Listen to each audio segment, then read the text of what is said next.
Hey Narwhals, I'm your host Luke Narwhal, and welcome back to another weight loss video. How did you lose weight? I cut my calories. To help me do that, I cut down eating out to just once a week. I cut down on drinking. For me, it's not the calories and the alcohol that's the problem, it's how impulsive I am about eating when I'm not entirely sober. I started eating plain instant oatmeal. It's quick, 2 minutes in the microwave, easy, put half a cup of oats and 1 cup of water in a bowl with a pinch of salt and microwave, extremely filling and very low in calories. About 150 calories in fact. If I eat it before a big meal, I actually eat less during the meal. If I've already eaten and I still feel hungry, oatmeal fills me up. And it's boring enough that if I think I want some food, I can ask myself, would I eat oatmeal instead of whatever I'm thinking about eating? If the answer is no, I know that I don't actually need to eat. I lost 100 pounds senior year of high school. You are so friggin' resilient in your teens, I promise. Sleep at 10 p.m. if you can every night. A good circadian rhythm really jumpstarts weight loss because it regulates hormone control. If you walk, do about 30 minutes every morning with proper weight resistance training 2 to 3 times a week for muscle growth. You will burn enough calories per minute and you can eat whatever you want with proper portions of course. And it starts today, not tomorrow. Good luck. I was over 400 pounds once, now 195 pounds, lowest was 165. My quarantine 15 was a little more than 15 and got me all the way up to 220, but I've been working it off since January. I tried 100 different things over 15 years and had limited success. I'd lose 50 pounds, but then fall off the wagon and gain back 100. But finally, the thing that ended up working was to stop overthinking it and stop trying so damn hard. Once I figured that out, it took me about a year and a half to drop the weight. But why did I always fail? Every time I decided it was time to lose weight, I decided I need to eat clean and exercise like hell. Protein shakes, salads, watching my carbs, macro micronutrients, riding my bike, walking around the block, and lifting at the gym. That crap gets old fast. I eventually realized that I got fat because I loved the things that made me fat. I love brownies, Pop-Tarts, soda, cake. I friggin' love food. I love crappy food. And exercise and getting sweaty and gross? Not so much. So how long am I going to last with get rid of all the stuff you love and replace it with stuff you hate? So I decided not to start with exercise or eating great. I just worked on portion control. I could have Pop-Tarts and brownies and soda so long as I stayed under my caloric goal. And that worked really well. By the time I got down to 225 pounds or so, my food habits were starting to solve themselves. Pop-Tarts are a lot of calories, so if you want to eat a lot of different kinds of crappy food, maybe you need to cut down on Pop-Tarts. In fact, most crappy foods have a lot of calories and very little content. So if you really want to feel like you're stuffing yourself on a lot of delicious food, you have to start cutting a few more things. I never felt like I was punishing myself because I was still working with, I love food and I want more of it. I didn't even step into a gym until I dropped down to 190. I just didn't need to. I just added it in when it felt like a thing I might want to do. I didn't start with the big deal of a routine. I just rode a bike and walked on a treadmill and left. Eventually it evolved into more, but only when it felt natural. So I don't know, too long didn't read. Don't overthink it, and don't turn your life upside down. You're not going to change your life overnight. Some might have success with that, but you might as well work with what you've got. Down 110 pounds later. All I can tell you is you have to exercise more and eat less calories. It's that simple. Originally, I started with the keto diet. Once the results started to taper off, I then started a traditional calorie deficit diet. No tricks, no fad diets, no BS. It's all about putting your head down and charging in to deal with it. Trust me, if you approach it like that, then you will feel a lot better. Obesity and overweight lifestyles are lifestyles that imprison you and prevent you from living life. It's better to live a few months, even a year of pain and frustration than it is to live a lifetime fat. And that's what I did. Don't be me. On this channel, I narrate weight loss stories to help those on a health journey. Every single video is uploaded to give you kind of hope and motivation to keep going on your journey, and you'll join our awesome positive community, the Narwhals. So please tap subscribe below. I would really appreciate it. We all know the obvious stuff. Track calories and macros, exercise more. But if you want to lose weight and sustain that weight loss, you have to change the way that you think about food. I know I used food as an emotional outlet as a kid because I was a huge empath and used to listen to everyone's issues and absorb stress like a sponge.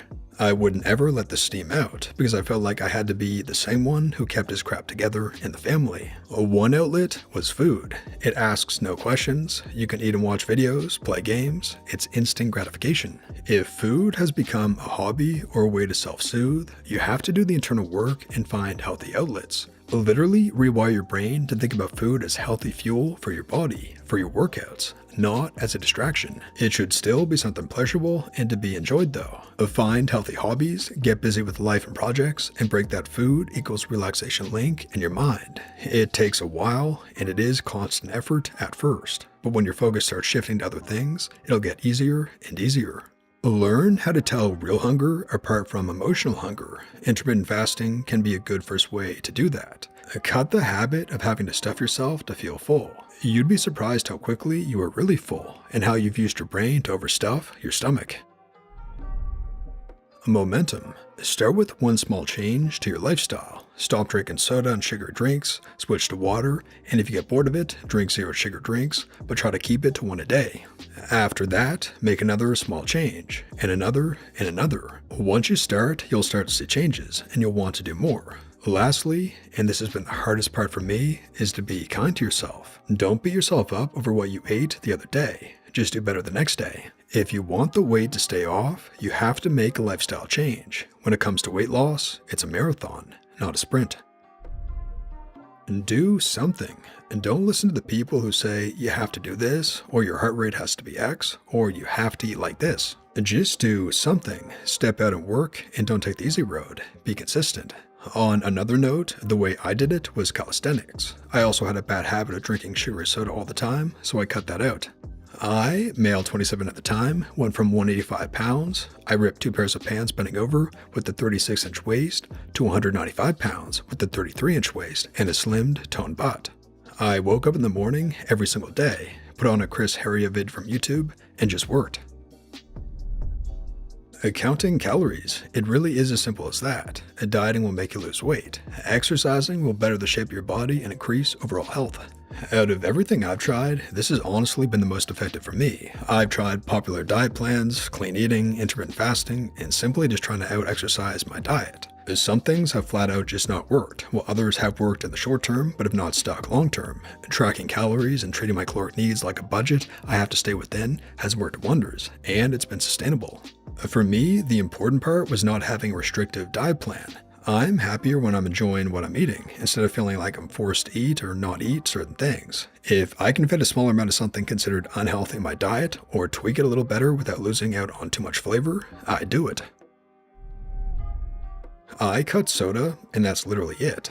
I was drinking a 2-liter a day at one point, and since cutting it almost entirely, I have a can with the meal every once in a while still, I've lost about 50 pounds. 0-calorie and sugar energy drinks and G Fuel help massively for me to replace soda in my diet. Highly recommend to anyone looking to quit.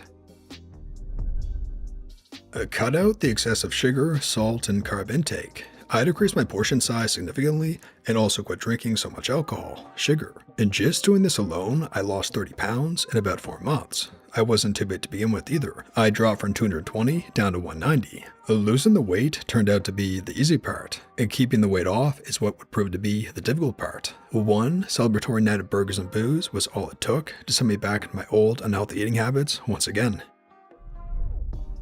I like beer and I like pizza weight since 18 or something.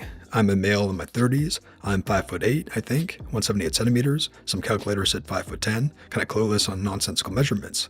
And I weighed around 85-ish kilos, 187 pounds, usually, I think.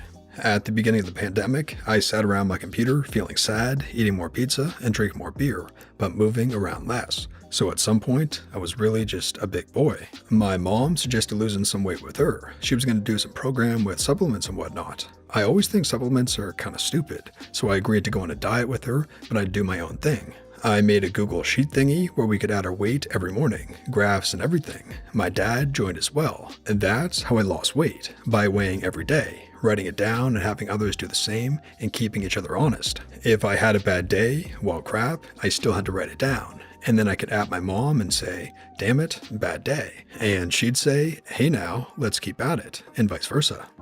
went down to 77 kilos, and then I had an operation on my foot, which caused me to not be able to walk or get out of bed during the winter, so I didn't get any exercise, and since ordering was easier than the supermarket, I did gain back a lot. And back up to 84 kilos, realized I'd done goofed, so I started the system with my mom again, and I'm now on my way back down, 82.5 currently. As to what I actually do to lose the weight, exercise. A low effort exercise like walking 1 hour plus a day.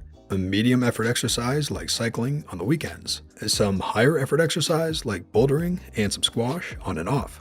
Eat consistently 3 meals a day. I don't count every calorie, but I reckon I'm under 1,800 a day. I do still drink, and sometimes when I've been with friends and I'm drunk, I'll order crappy food and whatnot. Ups and downs.